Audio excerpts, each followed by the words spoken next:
welcome everybody. My name is Barbara Norish. I'm the chair of our program committee, and it's my pleasure today to introduce our speaker and our topic. And our speaker today is an attorney, Melissa Kallio, and she is with the law firm of, I'm going to goof this up, Dutton, Casey, and Mesoloras. Did I get that somewhat right? Mesoloras. Mesoloras. Okay, I think I skipped a syllabus there. Anyway, the topic today is legal planning for living with chronic medical condition, the good, the bad, and the necessary. And Melissa is an attorney who's concentrated her practice in elder law. So she's a real expert in this field, including Medicaid planning and application litigation for vulnerable adults against abuse, neglect, and exploitation, and guardianship estates. She's been named an emerging lawyer in the field of elder law by the Leading Lawyers Network since 2018. And she's also been named as an Illinois super lawyer rising star in the field of elder law since 2018. She enjoys traveling, playing and watching sports, and spending time in camping, as well as the company of her husband and their 3 cats. So she has an interesting, well-rounded life. And so we're really privileged to have such an expert share with us today topics that are important to us to think about what you need to prepare legally when you or a loved one is diagnosed with a chronic medical condition. So I'm going to turn this over to Melissa and welcome. I will be monitoring the chat for questions, and we'll try to save those till the end unless someone needs clarification as we're going along. But anyway, so thank you, Melissa, and the screen is all yours. Okay, thank you for the introduction. And I guess I have to start out with an update. We're now up to 4 cats from 3, so perhaps I need to update the website. But anyway, so thank you all for having me. As the introduction said, I am an elder law attorney. This is the field of law that I have spent my entire time as an attorney practicing in. It's pretty much all that I know, which I think is a good thing, because as soon as I kind of started practicing in this area, I was exposed to it while I was in law school. I knew that this was the area I wanted to be in, because I truly do get a lot of satisfaction out of this work and helping people to, one of it being planning for living with a chronic medical condition. So just a bit of a outline of kind of how we as elder law attorneys approach situations with clients. It is not so much about just preparing legal documents, because there is so much more that goes into planning for your long-term needs, and especially when you know that you have a chronic medical condition. So we always start with having the conversation, then organizing the information, preparing the essential legal documents, which is typically where I come in, but I encourage people to kind of start the process with these first 2 steps of having the conversation with your friends and family members and people who are important to you, your medical providers, organizing the information. I see a lot of people come to me and they just don't know where to begin, and they just need to kind of put together a plan, get themselves organized so that they can move on to preparing their documents, then assembling their team of professionals, including your medical providers, your doctors, social workers, care managers, caregivers, etc. And then lastly, developing and implementing the actual care plan. So before we can actually get to that step, there's a lot of things that need to be done. And my presentation is really going to focus, at least at first, on this bullet point number 3, preparing the essential legal documents, because that's what I do as an attorney and that's what I can advise people on. We certainly, as we're working with clients, definitely try and provide resources and guidelines to people as to how to have these conversations, how to organize the information, and then, of course, referrals and information for professionals who can actually help you develop and implement your plan. So we'll start with the power of attorney for healthcare. Now, when I do before COVID, I was doing a lot of in-person presentations, and I would always ask my audience, to raise their hand if they had heard of some of these legal documents that I'm talking about. And what I found very encouraging is that most of the time when I brought up the power of attorney for healthcare, nearly every single hand in the room went up. Most people are very familiar with this document. They know what it is. They likely have one for themselves, which for me, being an attorney practicing elder law, that's very encouraging. I think there's a lot of good information out there about powers of attorney for healthcare. And to a certain extent, the Department on Aging and the state of Illinois have made this a very accessible document for most people, so that a lot of people do not even have to go to an attorney to prepare one of these documents. But that being said, we do see some problems perhaps when legal services are not involved in preparing this kind of a document. So just kind of some of the basics: requires legal capacity to execute. So that's very logical, right? We never want people who do not know what they're doing, do not understand the document that they're signing, do not understand what it means to give someone authority to make healthcare decisions for them. We don't want them signing that document because they do not have the legal capacity to execute it. I have seen a number of elder abuse cases where we deal with situations where people have been essentially, in a way, influenced when they lacked capacity to sign a legal document, including powers of attorney for healthcare. And it creates certainly some very difficult legal situations, most of the time involving us having to pursue a guardianship on the basis of this power of attorney for healthcare being invalid. So it's very important that the person has capacity to execute it in the first place. And that is really logical for any type of legal document. So the nice thing about your power of attorney for healthcare, when you execute it, we've basically got two parties. We've got the principal, which is the person who is executing the document. And then we've got the agent, which is who the person names to make decisions for them. So for example, if I'm doing a power of attorney for healthcare, I am the principal. And if I name my husband Dan as my agent, Dan is the agent. So those are the players in a power of attorney for healthcare. In addition to choosing who I can name as my agent, I can also customize it to some of my own personal values, which is very nice. I can customize it with respect to organ donation, an autopsy, the types of medical treatment that I want, life, in particular, life-sustaining treatment, and then also providing direction as to whether I want consultation with children about certain medical decisions. So just, with respect to the consultation with children part, many people sometimes will name just one person as their agent, because in Illinois, our standard form only allows you to name one person.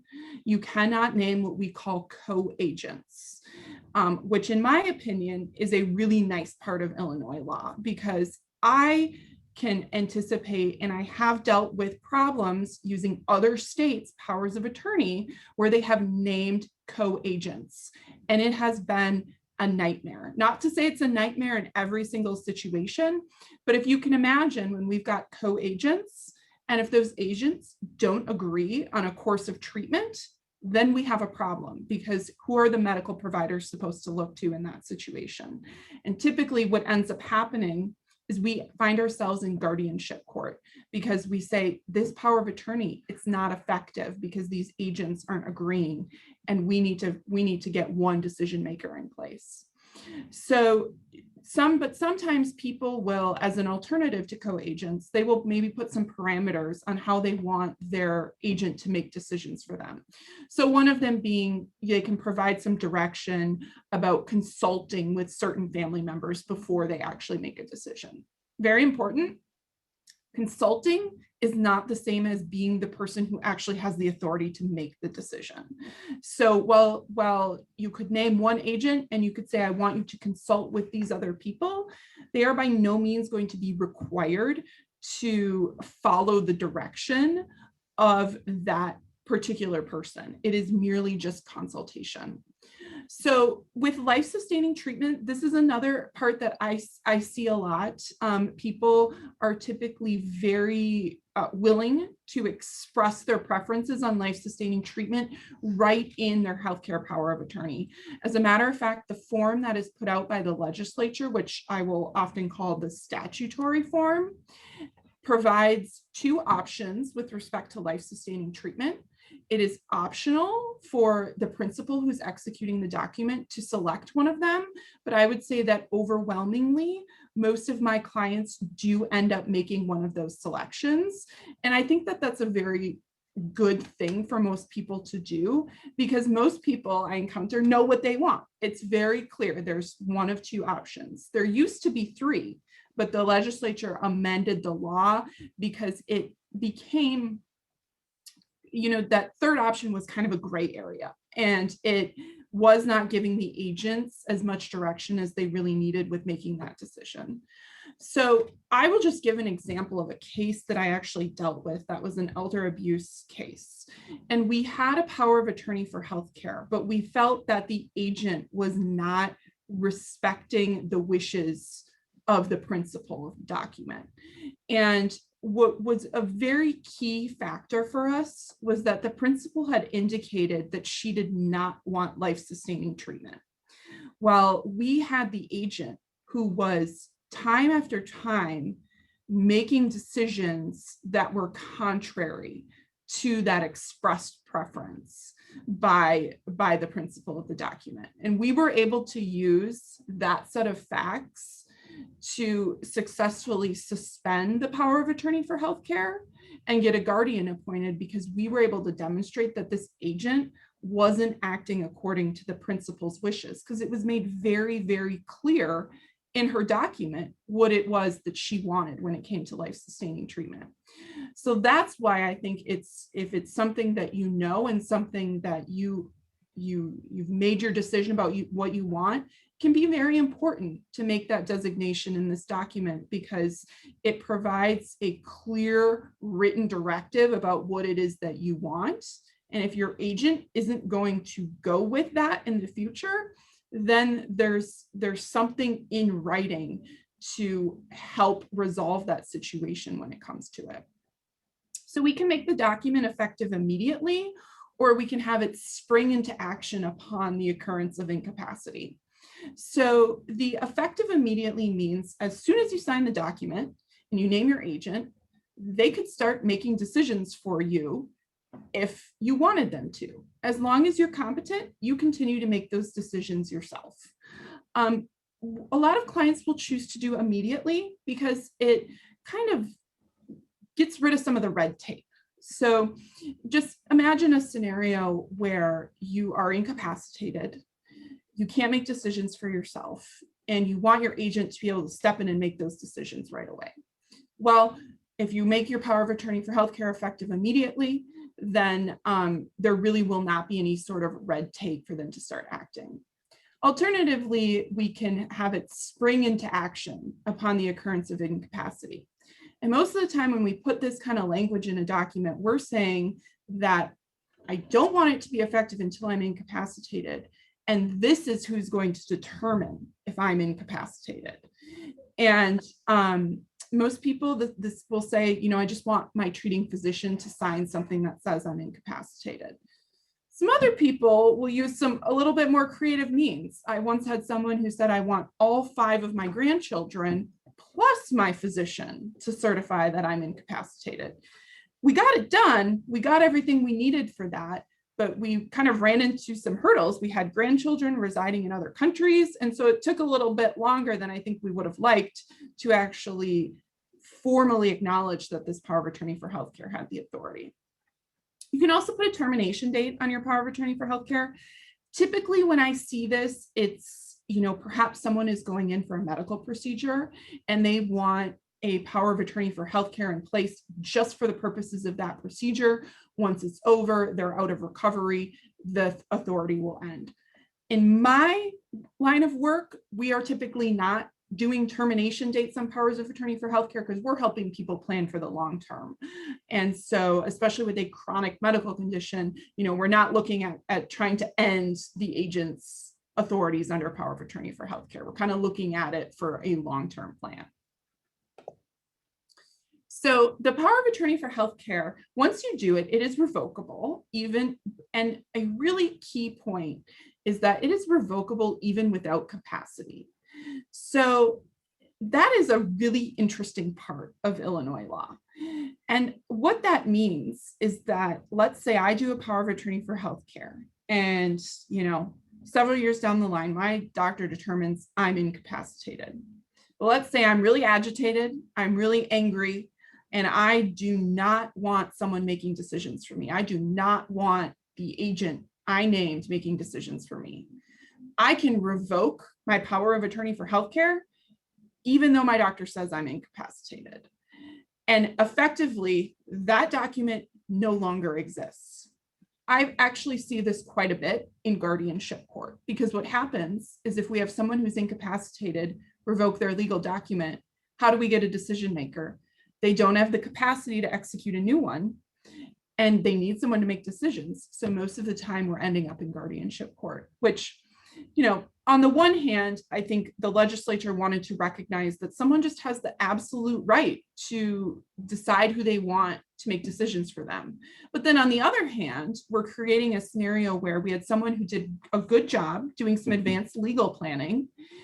And then because their mind was not where it was when they had executed those documents, and we certainly know that they likely aren't of sound mind anymore, that they can still just eliminate that document. So, there's, I suppose, good and bad reasons for this part of the law, but it does create some difficult situations. So in order to amend it, you would need capacity though.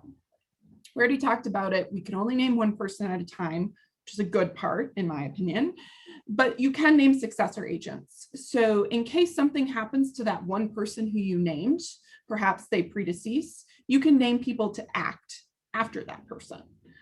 When we do a new one of these, we revoke all the previous ones that we've done, which is a good thing. Again, I have had cases where I've been given 5 or 6 powers of attorney for healthcare done over the person's lifetime, and we essentially have to put together a timeline of when were these documents executed, did they revoke the old one, and to determine which one is actually effective.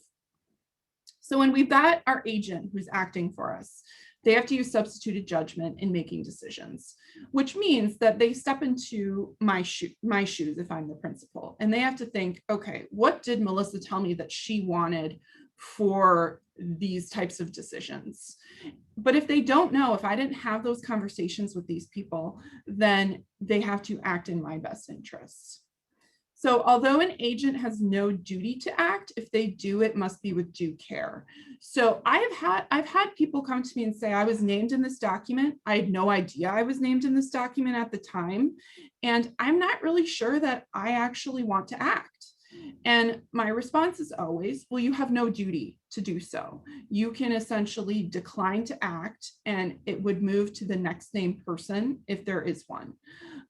And so I think, again, that is kind of logical, because we wouldn't want people out here doing legal documents, naming random people, and then that person is obligated to act even though they may have no idea that they're actually named. So the 5 wishes document, first up, I don't know with the questions, do I need to stop and maybe answer any clarifications, or are we good to move on? So there was a question which you may be covering. Please discuss what type of assets to leave at death to individual beneficiaries, persons versus charities. And that was about specifically examples, highly taxed IRAs versus assets in the owner's names or revocable trust. That's just one of the questions that's come in. The other one was for the address of your firm, and I put that in the chat box. Okay, I'll save that other question towards the end, because that is a very specific question. We do touch on trusts at one point, so we'll get there. And okay. Here's just another question that just came in. Following up on the case where the agent was removed for not following directions in the power of attorney, was there any consequence to the agent, such as financial damages? There was not. No, there was not any sort of financial damages. In that case, what ended up happening was we were representing an elder abuse agency who petitioned to have her power of attorney suspended, which it was. We got the Office of State Guardian appointed as temporary guardian, and the mother, who was the principal and the subject of the guardianship, ended up passing away before we ever fully resolved the case. But ultimately, I think if there would have been any sort of punishment, it likely would have been more in the criminal realm, because there are criminal statutes that allow for prosecution of people for elder abuse, which is what that would have fallen into. I can tell you that in my years of doing this, the only time I've really seen criminal charges pursued have been when it involved financial exploitation of a significant amount. I think there's a number of reasons for that. The first being that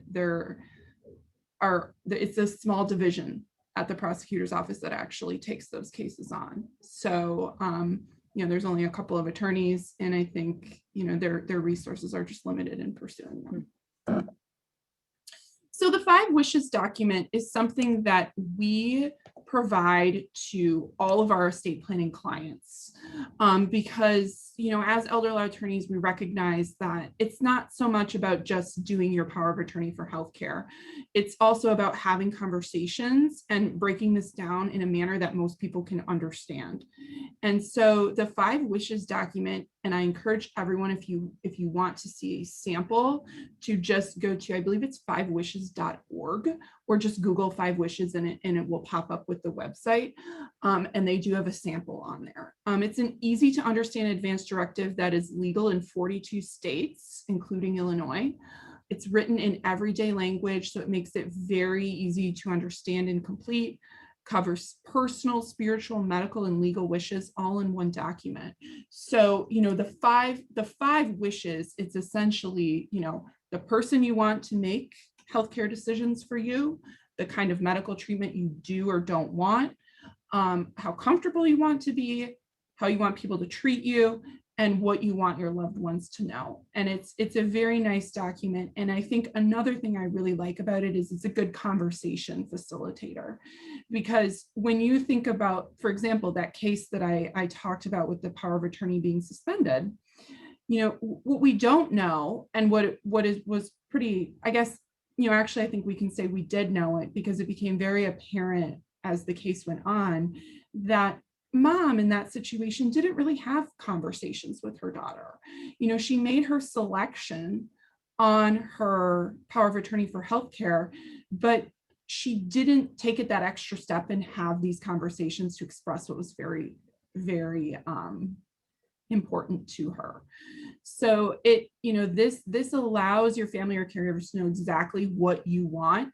It's much more specific than our statutory documents here in Illinois. And in a way, I think it offers a lot of relief to the people who are going to be in the decision of making decisions for you. They know your wishes, and it was something that is clear and easy for them to understand. So like we said, legally valid in most states, the document includes all the instructions and information that you need to create valid advance directives. So the Conversation Project, this is another organization that I also encourage everyone to look up online for more information. But this is essentially all about how to have these conversations, which was really the first bullet point that I talked about when I set out, what we were going to discuss today. How to start this conversation, how to choose a healthcare agent, and how to be a good healthcare agent. To a certain extent, when people come to an attorney to put together these documents, we can't tell you who to choose. That is ultimately your decision. I think my basic guideline to everyone is, this person should be someone who you trust, someone who you think is going to follow your wishes, and someone who you are comfortable with having conversations with about these types of things. And I think the resources from the Conversation Project will kind of guide people with how to have these conversations and provide a little bit more information about how do you choose this agent. And then if you're in that role yourself, so much of this has been about doing these documents for yourself, but I also recognize that there may be some of you out there who are actually acting as healthcare agents for someone. So also providing some guidance as to, how you can be an effective agent. Also having conversations with your healthcare team about what your wishes are, making sure that they have all necessary documents on file so that they know what it is that you want. And then how to think and talk about the care that you want and how to help your loved one have a say in their care. So encourage everyone to kind of check out some of these resources with the Conversation Project online. I think my main takeaway with this is that it is important to have the conversations so that you at least have the peace of mind that your agents and the people who you've selected know what it is that you want, and you've made it very clear to them. So before we transition to topics regarding money and property and management of that, any questions that need to be covered regarding healthcare power of attorney, 5 wishes, conversations? So Melissa, I have one. We were talking with friends recently, and I had recently consulted with an attorney about power of attorney for healthcare, and had done that 7 or 8 years ago. And in that intervening time, there's now advanced directives for dementia. And I just wonder if specifically in case you develop dementia, just wonder what your experience has been with that. Because the folks that we were talking with didn't realize that there was one specifically, and there's resources online for that too. And my experience is that there may be things that you would not want to have done if you were experiencing dementia and near end of life versus you don't have any memory issues, and so anyway, just wondered what your thoughts are about that.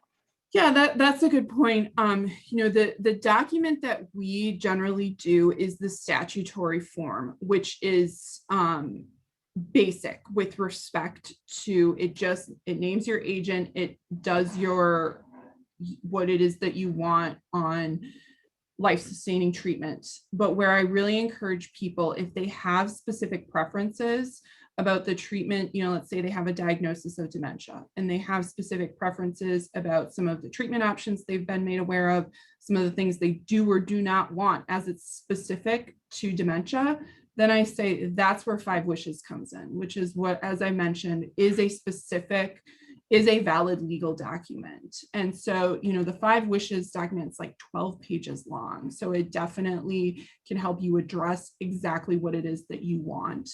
I am aware of, non-statutory, which means these are forms that are not put out by the legislature, and that there have been some for dementia purposes specific to that. Just as a practice, the way that we've always done it is we like to stick to our statutory form because this is what providers are used to. If you present them with a document that's not the statutory form, it may cause some confusion. It could even get rejected. Not that that is a legal thing to necessarily do, but we like to, let's do a document that's not going to create a lot of hurdles, but let's also utilize 5 wishes to express your specific preferences on treatment. Thank you. So the power of attorney for property, again, another one when I ask people when I do presentations, if they know what this document is, most hands go up. Another very commonly heard of document, very effective document. And actually, in my opinion, if someone were to ask me of all the estate planning documents that I typically do, powers of attorney for healthcare, power of attorney for property, wills, trusts, etc., because of what I've dealt with in guardianship courts, I believe that the power of attorney for property is one of the most is the most important document that you can do in the context of your estate plan. Because although this is not touched on in this presentation, there is a default law in Illinois called the Illinois Healthcare Surrogate Act that puts forth a priority of decision makers if you are incapacitated. And providers can default to that if you have not done if you have not done a power of attorney for healthcare, you don't have a guardian. There is nothing similar when it comes to your money and your property. So if you have not done a power of attorney for property and you become incapacitated and someone needs to manage your assets, they can't just walk in and say, well, I am the next closest relation, let me access their money. You are going to get turned down every time and told to likely go to guardianship court. So I think it's a very, very important document. So very similar to your power of attorney for healthcare, executing a new power of attorney for property will revoke the old ones unless it's customized otherwise. We have to act in accordance with the principal's known expectations or otherwise in their best interests. And the powers of the agent are really broad. So your typical power of attorney for property is going to lay out every possible financial estate transaction that your agent could do for you. So you think of anything you could do yourself when it comes to managing your money and your property. That's what the statute, the law, tried to address so that there were no issues with the agent making any decisions. So it's very broad, but some people do customize their power of attorney for property for a specific transaction. So by far and away, the most common one that I see this for is people will do a power of attorney for property for a real estate closing. And they basically say, you know, I just want the agent to have the authority to get my real estate closing done, and then their authority terminates. So that's a situation where I see people kind of eliminate this broad authority. So the agent must keep records of receipts, disbursements, and other significant actions.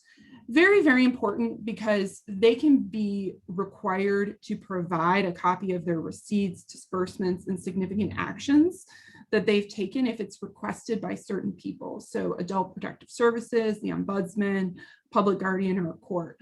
I've dealt with, at this point, more elder abuse cases than I can count, where we have had to put out a request to an agent under power of attorney for property to provide us with an accounting. And the most common response I get is, well, I didn't know that that was something that I have to do. I don't have receipts. I don't have records. And it often becomes a big problem for that agent. So I think important to make your agent aware of your agent that you're naming in your document, that they have to keep records. And if that's not something they think they can do, then perhaps consider a different agent. And also, you know, then if you're acting as agent for someone, making sure that you're keeping those records, because if called upon, you do have to produce an accounting. Typically in the cases that I've dealt with where someone cannot produce an accounting, or it's an insufficient accounting, whereas they just don't have information to back up everything that they've done, we have generally seen them removed as power of attorney. And we've also seen judgments against them for the deficiencies in their accounting. So it can become a very serious matter very quickly. So agent must act in good faith using due care, competence, and diligence. And, you know, one thing we try to highlight is this concept of gifting. So as elder law attorney, I see a lot of people coming to me for kind of long-term planning, of course, Medicaid planning, Medicaid applications. And there's always discussion about how can I preserve assets? How can I preserve assets for my loved ones? And your agent will not have the authority to do some of this gifting or to just gift generally, unless it's actually in the document. The statutory form, the form put out by the legislature, does not include the authority to gift. It actually has to be added into that form. If it's not there, the agent does not have the authority to do it. So, you know, for someone who's planning for a chronic legal condition, I can't stress enough that it would be something that would certainly be advisable to have in that document so that your agent has the ability to do that kind of planning if they want to. You know, there's actually some cases out there in other states where people as agents under the advice of an attorney decided to do some gifting, And it came back to bite them. And not only was the agent subject of a lawsuit, but then the attorney was also punished by the state's bar associate or by their licensing organization. So it can be very serious. And I think most people just aren't aware of it, that this is something that actually specifically needs to be in the document. So Melissa, there's a question about this. Can you have a co-power of attorney such as a bank trust company? Same thing as the power of attorney for healthcare. You cannot name co-agents, but you could certainly name a professional as your agent. What you may find is that a lot of banks will not act as, or financial institutions will not act as agent under power of attorney for property. There are some that will, but it's far more common for banks to be agreeable to act as trustee of a trust as opposed to agent under power of attorney. But what you could do if you were named as agent in a document and you say, you know what, there's a lot of money here, or I just need someone to kind of help me manage all of this. You can delegate some of your authorities, perhaps to a bank or a financial institution to perhaps, make investment decisions or to otherwise kind of manage the money. So again, no co-agents, which I still maintain is a good thing. But I think with the power of attorney for property, being able to kind of delegate some of your authorities might take a little bit of that burden off of an individual person who's managing someone's money. So trusts. So trusts are another great legal planning tool to manage someone's money and property. The most common type of trust, and the trust that most people are familiar with, is your revocable trust. This is the typical document where if I'm doing an estate plan, I'm doing a trust, and maybe we'll say it's the Melissa Kallio Trust, and it's a revocable trust designed to manage assets during my lifetime. So when I do this trust, I'm likely going to name myself as the trustee. I'm going to fund it, as entitle my assets in the name of the Melissa Kallio Trust, and administer it likely how I was just administering it before it was ever titled in my trust. But why I would do this is for probate avoidance. So at my death, the trust property, whatever I titled in it, will pass directly to whoever is named in the trust. So it does not come under the jurisdiction of the court, and it's not held up by the probate process. So, if I pass away, I didn't do a trust, and I have assets that require me to go through probate, my estate to go through probate, I'm going to be held up, my beneficiaries are going to be held up with actually getting that money, because at a minimum, we have to publish notice to creditors and let it run for 6 months. And during that 6-month time period, typically nothing can be distributed. So it's really going to be held up. The one thing that will not happen is the property of the trust is still going to be included in my estate for tax purposes. So in Illinois, we have a $4 million estate tax threshold. And just because I title my property in my trust, my revocable trust, does not mean that it's not going to be included in calculating whether or not I hit that 4 million. Disability planning. So I have had many people come to me and say, well, my mom is disabled. I am named as executor in her will. I need to start managing her money. And I say, well, the will doesn't matter. The will does not matter until someone passes away. But with a trust, it's a very fluid document. So a trust can help a person have a trustee in place to manage their trust assets in the event of their illness. So a trust can not only allow me to administer my assets, it can allow my next named trustee to administer them for me while I'm disabled. And then it can also, that same trustee can administer it after I pass away. So it's a very fluid document.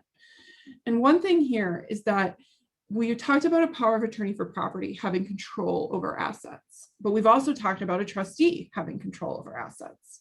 And the key is that a trustee will control anything that's actually titled in my trust. My power of attorney for property is only going to control things that are not titled in my trust. So it's the typically most people will name their power of attorney for property and their trustee is the same person. So practically there's not a whole lot of difference. That same person is managing everything anyway. But very important that anything titled in trust is under the control of the trustee. Anything outside of trust under control of the agent under power of attorney.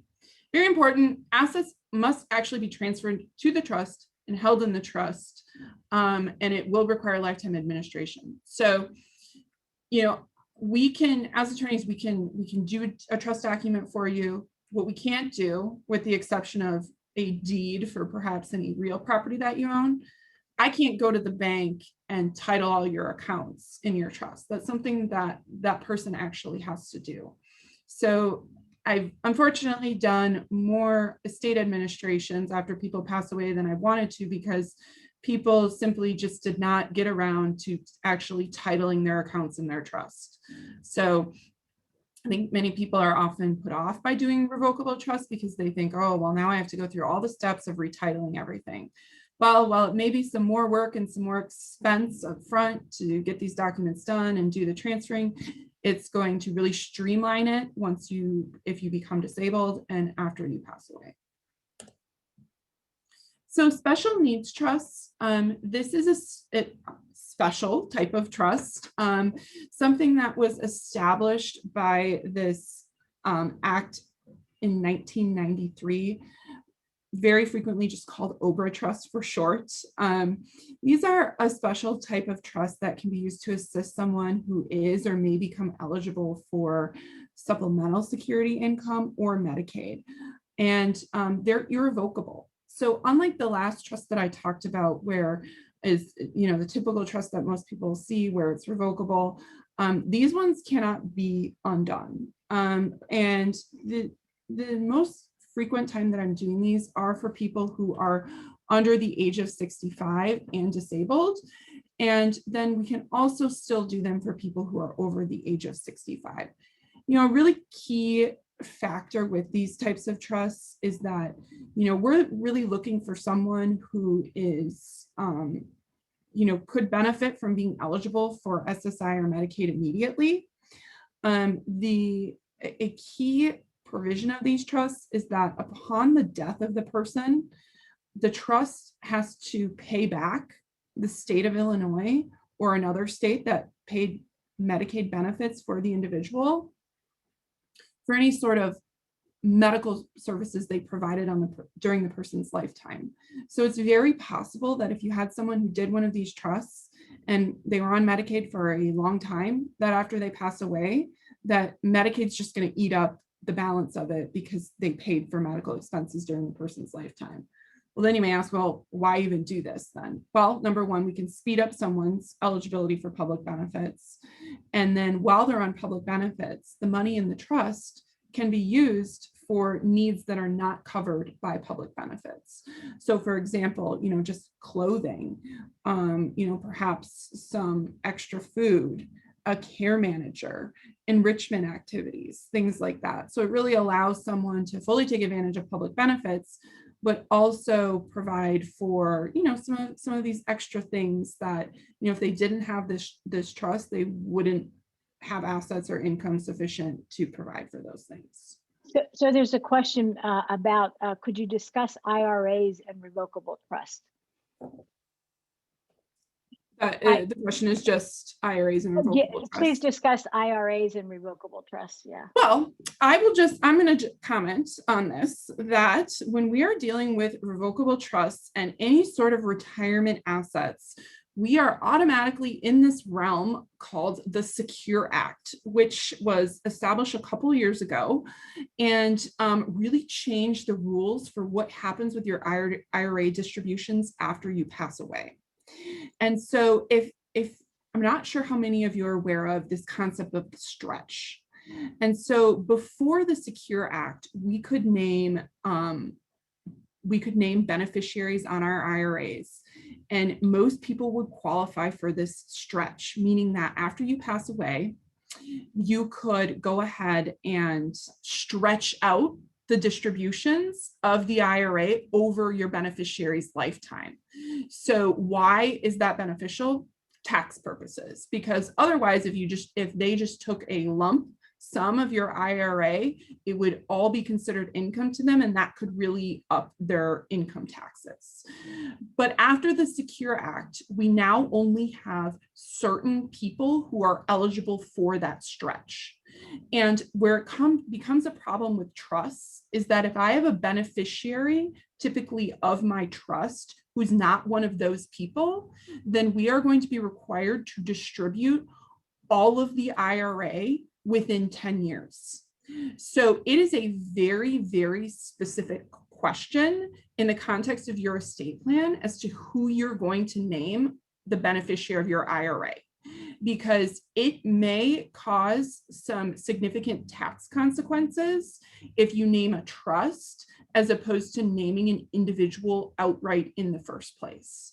It also, so I think, Caroline, I think that that's kind of touching on your question, but I am really hesitant to give any sort of specific guidance on it because it is very situation specific. But what I can tell you is that an individual can be eligible for the stretch depending on who that individual is. If you name a trust, you may completely ruin the ability to get that stretch. So it has to be analyzed. And some people may say, they may actually be okay with that person not being able to take advantage of the stretch of getting the distributions over their lifetime. So very specific estate planning question that should be discussed with the attorney who's doing your estate plan, as well as your accountant. So very, very specific type of question. So care costs, there is I think maybe a couple slides on this, and this is actually an entire presentation in and of itself. But when we are talking about assistance with activities of daily living, and planning for this, and we kind of get ourselves in this mindset of how would you access the assistance that you need with driving, meal preparation, bathing, toileting, dressing, transferring, and how would you pay for it? So that's really with most people who come to me when we're having these conversations, it's more centered around this second question of how would you pay for it? Some people will come to me and think that Medicare is kind of the end all be all answer for that. But we always say, you're only going to get up to 100 days of skilled nursing care, and it follows a hospitalization of at least 3 midnights. Medicare will pay for the full cost the first 20 days, and then there's a coinsurance, which most Medicare supplements will cover. Medicare will provide some home care to those individuals, but the key is that they only need intermittent skilled care. It's typically post-hospitalization, but this does not include custodial care, which is the type of long-term care that we see in nursing homes and the care that most individuals require. So any takeaway with respect to Medicare and the coverage of long-term care costs is that it's limited, and it's certainly not the end-all be-all answer for covering the cost of your care. Long-term care insurance, I'm seeing more and more people with long-term care insurance. It's the only health insurance that pays for custodial long-term care, either at home or in a care community. Typically, how these policies work is there's a maximum overall benefit, and then there's a stated daily benefit that is paid. Can be a really nice supplement to your existing savings and your income to help you cover the cost of your long-term care. Caroline had a follow-up Sure. question about the trust. She's been told that a trust gives protection against creditor actions, whereas having a person as the beneficiary of an IRA would lose that protection. Is this a big issue? I mean, it's certainly, that statement is true, but I think it depends on who are you looking to be the beneficiary of your IRA, and as of now, is creditor actions a concern for that person? Is this person someone who you think is perhaps not the most reliable with their money, and I need to set it up in a type of trust so that these benefits are managed by someone else? It has that creditor protection. So I think the answer to the question of, is this a big issue at all? depends on who you want to leave it to, what type of protection you think they need, and then a review of, would this person have qualified for the stretch if I left it to them outright? Do I want them to be able to take advantage of that stretch for tax purposes? Or is the stretch not a big deal for me as it is to have it protected in the context of a trust? So I think it can be a big issue depending on what your overall goal is. And not to say that even if you did leave it in a trust for them, that it could still qualify for the stretch. It just depends on who that person is. So Medicaid is the public benefit program, kind of getting back to care costs here. We've gone through Medicare, we've gone through long-term care insurance. So Medicaid is the program that is public benefits for people of limited assets and income. And we've got a few programs in Illinois. There's the waivered programs, the community care program, in-home services, and supportive living. And waivered means that the state of Illinois received special guidance from the federal government to deviate from the typical rules for Medicaid. And so they got a waiver. And so the waivers are typically designed to provide for services outside of what we traditionally call an institutionalized setting, which is your classic skilled nursing facility. So the community care program, in-home services, those are services in the home.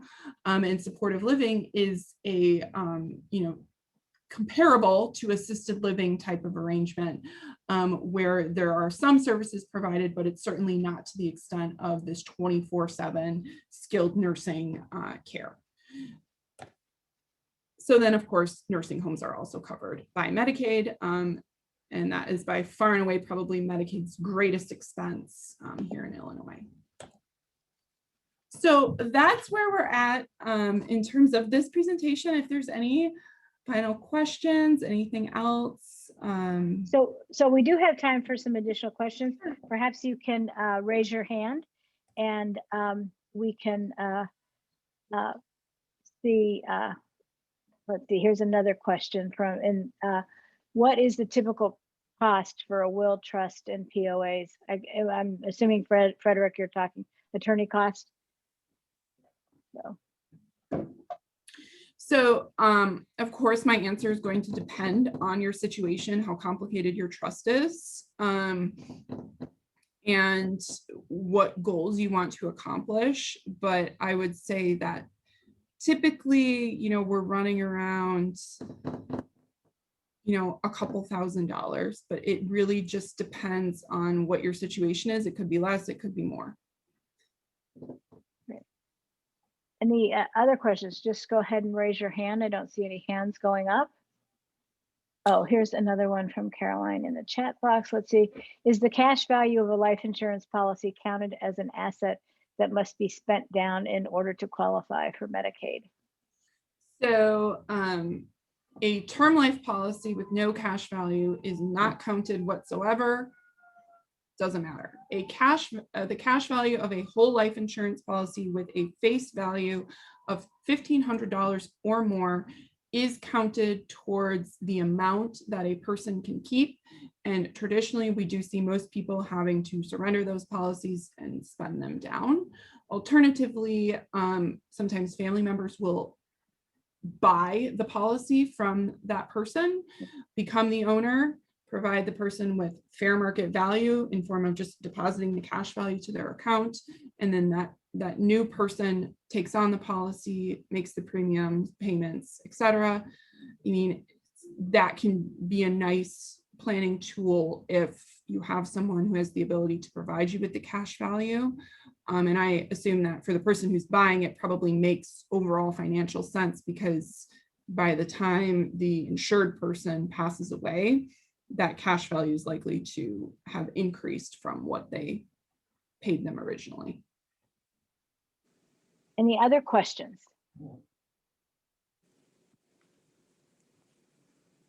Okay, I don't see any other. Laura, are you about to ask a question? No? Okay, I don't see any hands. Go ahead. I have a comment. I'm in the position of having inherited an IRA that I cannot stretch. It was my late ex-husband was he was the absent-minded professor, and when we divorced, he did not take my name as beneficiary off this IRA. However, since it's not a spousal IRA, it has to be emptied by 10 years after he has passed. And we're coming up on that. And what I'm thinking about, and see if this will work, is to do some charitable contributions from that account. Now, is that a good idea? Is that something that would be advisable? So I think it can be a good idea. I think it's really going to be a numbers game with your accountant as to what the impact of your charitable donation would be. But my thought is that it's probably going to offset, your tax liability. So, yep. And that's the impact of, the Not keeping up with things. Not keeping up with things for sure. Yeah. Yeah, I've just been thinking that I really should go over all of my documents, because after we went through my ex-husband's estate situation, which was kind of confused, I decided I had to get a trust and I had to have it all in order so my son wouldn't have to deal with all of that. So, but that's been like 5 or 6 years now. So I suppose it's about time for me to go over those documents and see if I need to amend anything. Certainly, I can't tell you how many situations I've had where I've worked with people on a case where, perhaps it was their parent or a relative who didn't do any planning, and that client is always typically the next person in the door to do their own planning, right? Because once you've experienced it, you're more likely to make sure that you get it done. And I mean, one of the comments, about, well, you were lucky he was absent-minded because here you go, you got some money. Well, sometimes coming into money can certainly create its own problems. So, yep, but when you've dealt with a situation where planning wasn't done, those people are so much more likely to make sure their own affairs are in order. Any other questions for Melissa? Anybody else have any questions? Susan? Yeah, I wonder, how frequently do you think documents should be reviewed and updated? So I normally tell people, certainly if you have a big change in your life, right? If you've death, disability, divorce, a move, on any one of those, a move out of state, typically, I would say, redo your documents. But I would also, I think 5 years is a pretty good interval, for people who are perhaps younger, maybe not that frequently, but the laws are changing quite often, and you just may not even be aware. When the Secure Act came out, I feel like that was very well publicized. A lot of people who come to presentations are familiar, they've heard of it, they want to know what it means, but there's other subtle little changes. I mean, at one time here, we had the healthcare power of attorney and the power of attorney for property acts change. It was just in the span of 4 years. So, I think 5 years is probably a good interval to just kind of have everything taken a fresh look at. Thank you. Other questions? Yeah, I have one. This is Carolyn. My estate planning attorney has recently retired, and I was used to reviewing things with him on a regular basis. is this something that you suggest having a relationship with an estate planning attorney, just as an in case, in case of something happening? Because I'm looking for a new estate planning company. Yeah, no, I mean, certainly I think it's good to, like you said, you had an attorney you're working with, no longer able to help you out with it. I think it's good to at least research, look out there, find an attorney that you'd be interested in working with. I mean, I know at least the way that my office operates is, we have if you want to set up an appointment, you come in for an initial consult. We review what's going on with your situation. If we're going to recommend that you make changes or do any sort of updates, then we, send you an engagement letter for that purpose. But if we don't recommend, then after that consult meeting, we're done. We've got your information in our system, but, we're not doing any further work for you. So, I certainly don't think that with most attorneys, there's not any sort of obligation that comes out of just having that first initial meeting, reviewing it, finding out if anything needs to be done. And it also gives you an opportunity to figure out, hey, do I really like this person? Is this someone who I really want to develop a relationship with? So I do think it is a good idea to develop that relationship. It's unfortunate because you did have that with your now retired estate planning attorney. So probably a good idea to find a new one. Yeah, it was really handy to be able to pick up the phone and say, wait a minute, I need a copy of that power of attorney and I can't find it in my file. Can you, email it or whatever to me? Right. And that's no longer there. So I miss it. Well, Yeah. well, we're over time, and Melissa was kind enough to stay on a little bit longer and take questions, but I'm going to bring us to a close now. And Melissa, I want to thank you so much. You've presented so much useful, helpful information, given us many good resources. And so I really want to give you thanks for being with us today and tell you how much we appreciated you being with us. And this session is being recorded and it will be available online it takes us a week to 10 days to get these drop-ins posted online. And then obviously, since Melissa was screen sharing, you'll be able to see her PowerPoint slides that way. So, and if you have any other handouts you want to share with us, we can send those out with a follow-up email. But again, I just want to thank you on behalf of the village. It's been a most informative presentation. Thank you. Okay. Thank you for having me, and thanks for all of your good questions. So thank you. So we're going to go ahead and end the meeting then, and we'll see you in a couple of weeks. Bye. Bye-bye. Bye.